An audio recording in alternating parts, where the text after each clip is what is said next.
There's a force within you that has never been activated, a mental capacity that's there, available, but that you've never learned to access. And the most fascinating thing is that this force doesn't need to be created, it only needs to be discovered. You already have everything you need.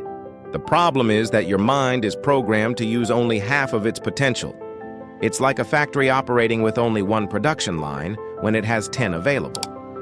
Henry Ford revolutionized industry when he realized that efficiency isn't about working more. It's about working with the right system. Your mind works exactly like that. And today you're going to discover the other side of it, the one that can transform everything. Have you ever noticed that some people seem to have a supernatural ability to handle pressure? While you freeze in the face of a challenge, they move forward with disconcerting calm. While you drown in anxiety, they navigate the chaos with surgical precision. The difference isn't in their willpower. It's not in their genetics. It's not in their luck. The difference lies in which side of their mind they've learned to use. There's a part of your brain that you rarely access, a region the Stoics knew about 2,000 years ago, and that modern neuroscience is only beginning to map. It's the side of your mind that doesn't panic, that doesn't procrastinate, that doesn't sabotage itself. It's the side that sees clarity where you see confusion, and you can learn to activate it. Let's start with a hard truth. Your mind wasn't designed to make you happy. It was designed to keep you alive. And those two things aren't the same. Your brain operates with a protective system that evolved over millions of years, a system that interprets everything as a potential threat. That's why you feel anxious before a presentation. That's why you procrastinate on important decisions. That's why you freeze when you need to act. It's not weakness, it's programming. Your nervous system is doing exactly what it was designed to do: protect you from dangers that most of the time don't even exist anymore. You're running survival software in a world that demands growth software. And that's where the problem lies. Neuroscience has discovered something fascinating about how your brain processes information. You have two completely different operating modes. The first is reactive, fast, automatic. It's the mode that screams danger when you see a snake in the bushes, the mode that makes you jump back without thinking. This is the system that dominates your life. It's what makes you compulsively check your phone, what throws you into loops of worry, what transforms small problems into catastrophes. This system was crucial for your ancestors who needed to escape predators, but it is completely inadequate for the challenges you face today.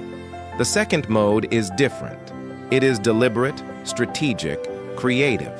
It's the mode that can analyze complex situations, that finds solutions where the first mode only sees danger. It's the mode the Stoics called superior reason. It's the other side of your mind, and most people never learn how to access it. Henry Ford had an obsession. He didn't just want to make cars. He wanted to eliminate all waste from the process. Every unnecessary movement, every wasted second, every misused resource was an enemy of efficiency. And when he looked at a factory, he clearly saw where the waste was. The same logic applies to your mind. Your brain is wasting massive energy on processes that serve no purpose. Chronic worry, rumination about the past, anxiety about futures that will never happen. Your mental factory is burning fuel in machines that produce nothing of value. And while this happens, the machines that could truly transform your life remain switched off, waiting for you to learn how to activate them. The Stoics understood this over 2,000 years ago. Marcus Aurelius, the emperor of Rome, wrote something in his Meditations that would change your life if you truly understood it. He said that the mind has the power to protect itself from itself, not from external events, but from the interpretations it creates about those events. It is your interpretation that destroys you, not the event itself. When you lose a job, it's not the loss that devastates you. It's the story you tell yourself about what it means. When someone rejects you, it's not the rejection that hurts, it's the meaning you attribute to it. You are suffering from the narrative, not the reality. And here's the revolutionary insight. You can change the narrative. You can reprogram how your mind interprets the world. But this only happens when you access the other side of your mind, the one that doesn't react, that observes. Let's be practical. How do you access that other side? How do you switch from reactive mode to deliberate mode? The answer lies in understanding a fundamental principle of your biological machine. Your brain can't think and react at the same time. When you're in reactive mode, the prefrontal cortex, the part of the brain responsible for strategic thinking, literally shuts down. That's why you say things you regret in the heat of the moment. That's why your decisions under pressure are so bad. Your higher brain takes a back seat, and the primitive brain takes over. But there's a switch. There's a way to force your mind to switch from automatic mode to conscious mode. And the Stoics discovered that switch millennia ago. The switch has a name. They called it prosouche, which means deliberate attention. It's the practice of pausing, observing, and consciously choosing how to respond instead of reacting automatically. It sounds simple, but it's revolutionary. When something irritates you, your impulse is to react immediately. Your mind jumps straight to anger, to defense, to counterattack. But if you can insert a 3-second pause between the stimulus and your response, everything changes. In those 3 seconds, you transfer control from the reactive brain to the strategic brain. You get off autopilot and take command. It's like Ford stopping the assembly line to identify a defect before it spreads. You interrupt the automatic process and introduce intentionality. But here's the problem. Your brain hates pauses. It's programmed to act fast, to make instant decisions, not to waste time thinking when it could be reacting. That's why conscious pausing feels so unnatural at first. That's why you'll forget to do it most of the time. Your nervous system will fight you. It will insist that you need to react now, that there's no time to think, that the situation demands immediate action. And that's exactly where you need to recognize the trick. Your brain is lying. The urgency you feel isn't real. It's just the reactive mode trying to maintain control. It's the part of your mind that wants to stay in charge, even when it's sabotaging you. Let me pause for a second and ask a question that perhaps no one has ever asked you. In what specific situation in your life do you most often lose control of your mind? What is that moment when you know you should pause, observe, consciously choose your response, but instead you react automatically and then regret it? I want you to know one thing. What you're feeling is more common than you imagine. Thousands of people watch this video every day carrying the exact same struggle. If you have the courage, leave a comment telling me what that moment is for you. It can be something as simple as being in traffic, arguing with your partner, or receiving criticism at work. Your honesty will make someone else feel less alone today. And sometimes, that's exactly what someone needs to hear to take the first step. Now, let me continue showing you how to break this pattern once and for all. Let's build the system. Because understanding the concept doesn't change anything. You need a protocol, a specific sequence of actions that you can implement immediately. Henry Ford didn't revolutionize industry with good intentions. He revolutionized it with replicable processes. The same logic applies to your mental transformation. You need an assembly line for change, and here it is. First step, identifying triggers. You need to know exactly which situations trigger your reactive mode. For most people, there are 4 main categories: interpersonal conflicts, performance pressure, social comparison, and important decisions. Grab a piece of paper now and write down your 3 biggest trigger situations. Be brutally honest. This is your vulnerability map, the points where your mind most easily hijacks you. Second step, creating anchors. An anchor is a physical signal that reminds you to pause before reacting. It could be taking 3 deep breaths. It could be counting to 5 silently. It could be touching your thumb to your index finger. The specific doesn't matter. What matters is that it's a deliberate movement that interrupts the automatic flow. The Stoics used the practice of imagining that each difficult situation was a test sent by the gods to strengthen their virtue. It doesn't matter if you believe in gods or not. What matters is that this interpretation completely changed how they responded. Instead of victims of circumstances, they saw themselves as athletes in training. You can create your own anchor.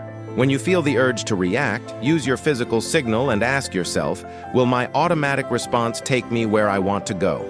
This simple question transfers control from the reactive brain to the strategic brain. Third step, deliberate practice. This is where most people fail. They understand the concept, create the anchor, but never practice in low-risk situations. It's like wanting to play the piano at Carnegie Hall without ever having played a note. You need to train your brain in controlled environments before expecting it to function under maximum pressure. So here's your training protocol. Every day, for a week, choose a low-intensity situation where you would normally react automatically. It could be when someone cuts you off in traffic. It could be when your partner makes that annoying comment. It could be when you see something on social media that would normally make you angry. In these situations, practice your anchor. Pause deliberately.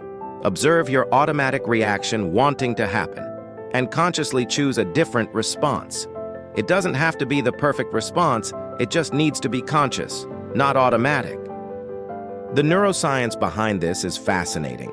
Every time you interrupt an automatic pattern and consciously choose a different response, you are literally reconfiguring the connections in your brain. Neuroplasticity is not an abstract concept. It's a measurable physical process. You are weakening the neural pathways of automatic behavior and strengthening the pathways of conscious behavior. It's like diverting the flow of a river by digging a new channel. At first, the water still wants to follow the old path because it's deeper, more established. But each time you force the water through the new channel, it gets a little deeper, a little easier. Eventually, the new path becomes the default. But this doesn't happen with intention. It happens with systematic repetition. This is where Ford's philosophy becomes critical. Efficiency doesn't mean doing things faster. It means eliminating what doesn't work and optimizing what does. When you start practicing conscious control, you will fail. Many times. You will react automatically. You will forget to use your anchor.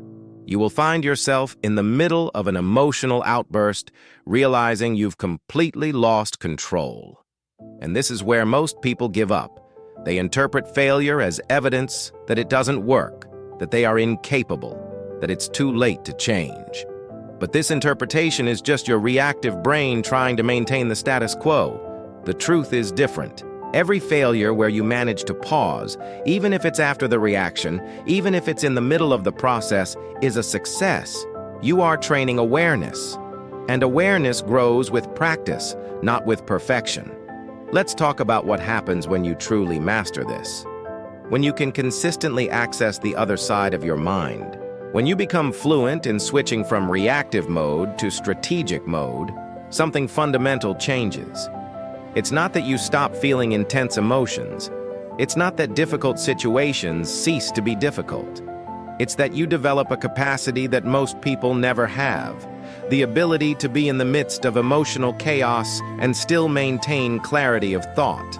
It's like having two simultaneous operational levels. On the surface level, you feel the anger, the frustration, the fear, the anxiety. But on a deeper level, there's a part of you that observes these emotions without being controlled by them. There's a part that can analyze the situation strategically while the emotional storm unfolds. The Stoics had a specific practice for developing this ability. They called it viewing from above. It involved imagining that you are looking at your situation from a high perspective, as if you were watching a movie of your own life. From this perspective, you see not only the present moment, but the larger context. You see that this argument with your partner is an episode in a years-long relationship. You see that this failure at work is a point in a decades-long career. You see that this rejection is an event in a lifetime of interactions. This perspective doesn't minimize the importance of the moment. It contextualizes it. And context is the antidote to overreaction. When you see the big picture, it becomes much harder to be hijacked by the drama of the moment. But let's be honest about something important. This isn't easy. Accessing the other side of your mind, developing conscious control over your reactions, reprogramming patterns you've carried for years or decades. All of this requires sustained effort. It's not a transformation that happens because you watched a video or read a book. It's a reconstruction that happens decision by decision, moment by moment, day after day. And here's the part nobody tells you. The difficulty is the point. The resistance you feel isn't evidence that you're doing it wrong. It's evidence that you're doing it right. You are literally fighting against millions of years of evolutionary programming. Your nervous system will rebel. It will insist that you don't need to change, that everything is fine as it is, that all this effort isn't worth it. And it's precisely at that moment that you need to remember why you started. Henry Ford faced brutal resistance when he proposed the assembly line. Experts at the time said it wouldn't work, that it was impossible, that he was wasting time and money. But Ford had something most people don't. He could see beyond the immediate resistance and focus on the end result. He knew that if the system worked, he would change everything, and it did. The same logic applies to your transformation. When you're in the midst of difficulty, when you're struggling to pause before reacting, when you're failing more often than you succeed, you need to stay focused on the end result. You are building a capacity that will literally transform every area of your life: relationships, career, mental health, decision-making. Everything improves when you develop conscious control over your mind. There's a simple test to see if you're making progress. It's not about how many times you can pause before reacting. It's not about how many times you access the other side of your mind. The test is, how often can you realize when you've lost control? In the beginning, you'll react automatically and only realize it hours later when you're reflecting on the day. That's already progress. It means you're developing awareness, even if it's retroactive. Over time, you'll start noticing minutes later, then seconds later. Eventually, you'll notice in the moment. And finally, you'll notice beforehand. You'll feel the impulse coming, and you'll be able to intercept it before it takes control. Each of these stages is a victory. Each represents a real and measurable neural reconfiguration. Now let's talk about specific application. Because theory without practice is entertainment, not transformation. Take the trigger situation you identified at the beginning, the one where you most lose control of your mind. Let's build a specific protocol for it. First, map the complete pattern. What happens exactly before you lose control? What is the physical sensation in your body? What is the first thought that appears? What is the dominant emotion? You need to know your pattern in detail because you can only interrupt what you can clearly see. Second, choose your specific anchor for that situation. Don't use a generic anchor. Create one that makes sense for that specific context. If it's an argument with your partner, your anchor could be touching your wedding ring and remembering why you chose that person. If it's work pressure, it could be visualizing your long-term goal. If it's social comparison, it could be listing 3 things you are grateful for right now. Third, define your alternative response before the situation happens. Don't wait until you're in the middle of an emotional storm to decide how you want to respond. You'll lose. Your reactive brain is faster, stronger, more experienced. It will win every time if you try to improvise in the moment. But if you've already defined your alternative response in advance, if you've already decided that the next time this situation happens, you'll do X instead of Y, you have a chance. It's like having an emergency plan. When the alarm sounds, you don't stop to think about what to do, you execute the plan that was already established. Your alternative response doesn't need to be perfect, it just needs to be different from the destructive automatic pattern. Fourth, practice mentally before the actual situation happens. Elite athletes have used visualization for decades because it works. Your brain can't completely distinguish between a vividly imagined experience and a real one. When you mentally practice your new response, you are literally creating the neural pathways you will need when the real situation occurs. So close your eyes for a minute now. Visualize your trigger situation happening. Feel the physical sensations coming.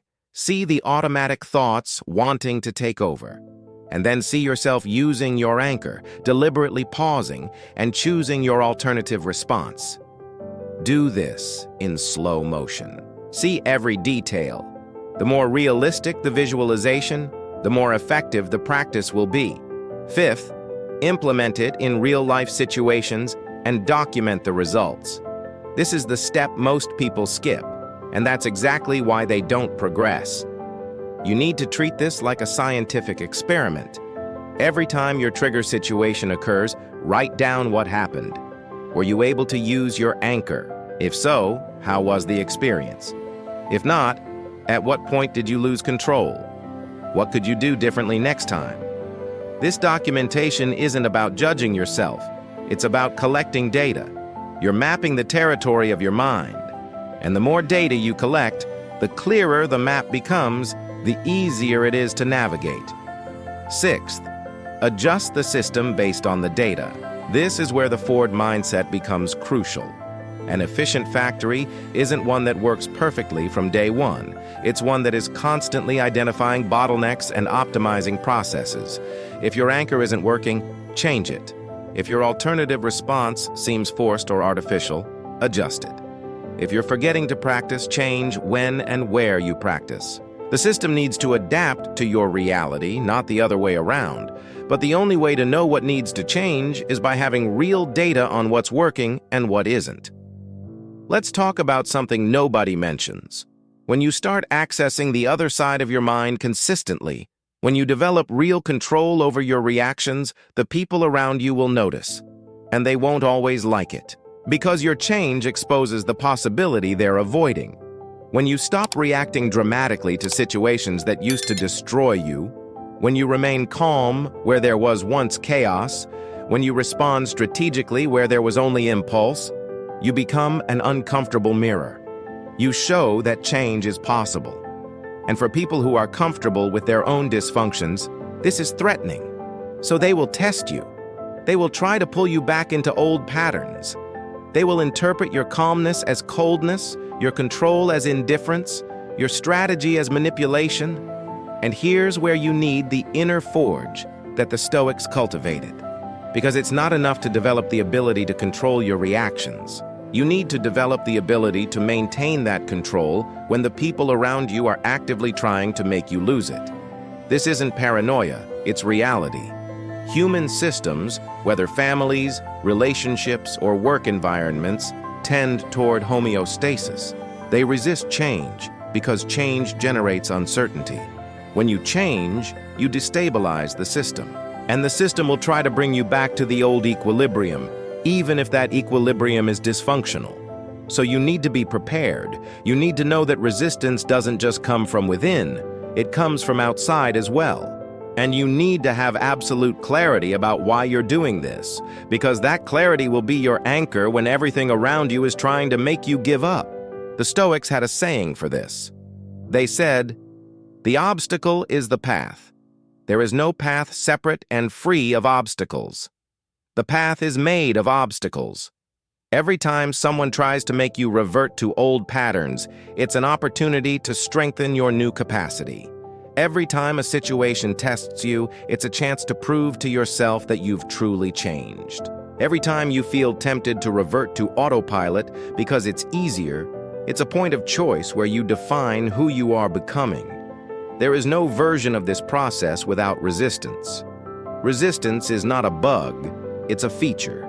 It's the necessary friction that strengthens what you are building.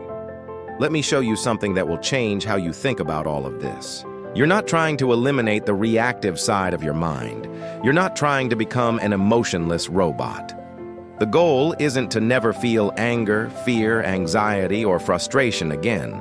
The goal is to develop the ability to feel these emotions intensely and yet not be controlled by them. It's about having access to both sides of your mind simultaneously. The side that feels and the side that observes. The side that reacts and the side that chooses. That's true mastery. It's not about suppressing one part of yourself. It's about integrating all parts under conscious control. It's about becoming the conductor of the mental orchestra instead of just being another instrument played by circumstances. Henry Ford said something that perfectly sums it up. He said, "Thinking is the hardest work there is. That's why so few people engage in it. Most people prefer to react rather than think, because reacting is automatic and thinking requires effort." But here's the brutal truth. You'll pay the price either way. Either you pay the price of the conscious effort to develop control over your mind, or you pay the price of living at the mercy of automatic reactions that constantly sabotage you. The difference is that the first price you pay once and reap the benefits forever. The second price you pay every day and never stop paying. So which price do you prefer to pay? Here is your final protocol. Over the next 7 days, you will conduct an experiment. Choose a specific situation where you typically lose control. It can be small, it doesn't need to be dramatic. Every day, you will practice pausing before reacting in that situation. Use any anchor that makes sense to you. Breathing, counting, physical movement, visualization, it doesn't matter. What matters is that you consciously practice interrupting the automatic pattern. At the end of each day, write down what happened. No judgment, just observation. At the end of the 7 days, you will have real data about your ability to access the other side of your mind. And more importantly, you will have practical experience of what it's like to be in control instead of being controlled. One last thing before we finish. What you learned here today isn't new information. The principles behind it have existed for millennia. But information without implementation is just entertainment. You can watch 1,000 videos about mind control. You can read dozens of books about Stoicism. You can perfectly understand the neuroscience behind it all and still not change anything. Because change doesn't happen at the level of understanding, it happens at the level of practice. So here's my final question for you. Are you just going to understand this, or are you going to implement it? Are you going to add another interesting piece of information to your mental collection? Or are you going to actually do something different from now on? If you've made it this far, I already know something important about you. You don't just want to survive your own mind, you want to master it. And that tells me you're exactly the kind of person who belongs in this community. This channel isn't about magical promises or overnight transformations. It's about real people sharing real tools that work in the real world. Every week, I bring a new perspective on how your mind works and, more importantly, how you can work with it, not against it. If this makes sense to you, subscribe to the channel. Not because I'm asking, but because you deserve to have a place where you can learn to build the version of yourself you always knew was inside. The next video is already ready, and I'm sure it will add another piece to the puzzle of your transformation. See you there.